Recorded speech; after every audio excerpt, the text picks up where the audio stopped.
নমস্কার বন্ধুরা, শিউলির রান্নাঘরে আপনাদের সবাইকে স্বাগত। চিকেন চিল্লি, পনির চিল্লি এসব তো আমরা প্রায়ই খেয়ে থাকি, তাই আজ আমি বানাবো এঁচোড় চিল্লি, যা একবার খেলে বারবার খেতে ইচ্ছে করবে। বন্ধুরা, তাহলে আপনাদের দেখিয়ে দিই আমি কিভাবে এটা বানাচ্ছি। এখানে আমি এঁচোড় লবণ দিয়ে হালকা করে সেদ্ধ করে রেখেছি। এতে দিয়ে দিচ্ছি কাশ্মীরি লঙ্কার গুঁড়ো 1 চামচ, কর্নফ্লাওয়ার 2 চামচ, এরপর দিয়ে দিচ্ছি সয়া সস 1 চামচ, দিয়ে দিচ্ছি আধখানা লেবুর রস, আপনারা লেবুর রসের পরিবর্তে ভিনিগার ব্যবহার করতে পারেন। দিয়ে দিচ্ছি 1 চামচ আদা বাটা ও রসুনের কিমা। সব কিছু দিয়ে খুব ভালো করে আমি ম্যারিনেট করে নিচ্ছি। বন্ধুরা, আপনারা একটি ডিম এতে ব্যবহার করতে পারেন, আমি ডিম খাই না তাই দিলাম না। এরপর 10 মিনিট মতো ঢাকনা বন্ধ করে রেখে দিচ্ছি। এখানে কড়ায় তেল গরম হতে দিয়েছিলাম, এবার একটি একটি করে এঁচোড় ছেড়ে দিচ্ছি।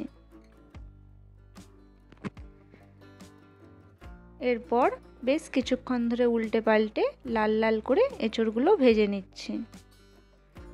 এইভাবে সবকটি এঁচোড় আমি ভেজে তুলে নিচ্ছি। এরপর ওই তেলের মধ্যেই দিয়ে দিচ্ছি রসুন কুচি। রসুন কুচিটা বেশ কিছুক্ষণ ধরে ভেজে নিলাম। এরপর দিয়ে দিচ্ছি মোটা মোটা করে 4টি পেঁয়াজ কেটে রেখেছিলাম, সেটা দিয়ে দিচ্ছি। পেঁয়াজগুলো দেখছেন বন্ধুরা, খোসাগুলো ছাড়িয়ে ছাড়িয়ে রেখেছি। এরপর দিয়ে দিচ্ছি ক্যাপসিকাম কুচি।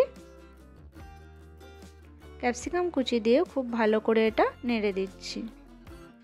এরপর 2টি টমেটো কুচিয়ে রেখেছিলাম, টমেটো কুচি দিয়ে দিলাম ও দিয়ে দিলাম 4টি চেরা কাঁচা লঙ্কা।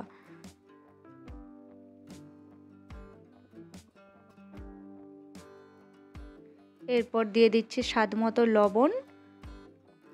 লবণ দিয়ে বেশ কিছুক্ষণ ধরে এগুলি ভেজে নিচ্ছি। এরপর দিয়ে দিচ্ছি আদা বাটা,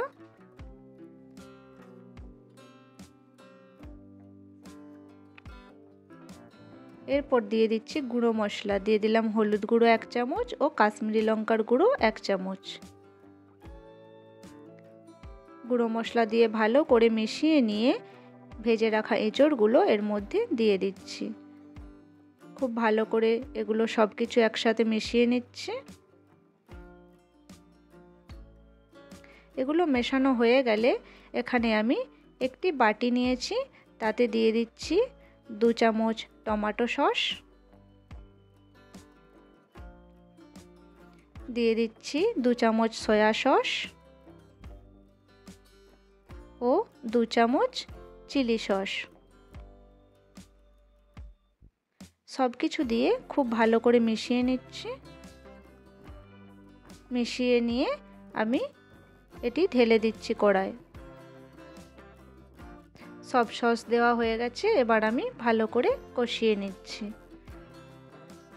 এরপর বাটি ধুয়ে সামান্য অল্প পরিমাণে একটু জল দিলাম। এরপর জল দিয়ে ভালো করে কষিয়ে ঢাকনা বন্ধ করে 10 মিনিট মতো এটা রেখে দিচ্ছি। এরপর একটা বাটিতে 1 চামচ কর্নফ্লাওয়ার জলে গুলিয়ে রাখছি। ঢাকনা খুলে দেখলাম, দেখুন বন্ধুরা কত লোভনীয় হয়েছে দেখতে আর কত সুন্দর কালার হয়েছে। গ্রেভি খুবই ঘন আছে, কর্নফ্লাওয়ার নাও দেওয়া যেতে পারে, তবুও যেহেতু আমি গুলিয়ে রেখেছিলাম তাই কর্নফ্লাওয়ারটা দিয়ে দিচ্ছি। কর্নফ্লাওয়ার দেওয়ার পরে আর ফোটানোর দরকার নেই, গ্যাসের ফ্লেমটা অফ করে দিচ্ছি। আমার এঁচোড় চিল্লি একেবারে রেডি, আমি প্লেটে সার্ভ করে দিচ্ছি।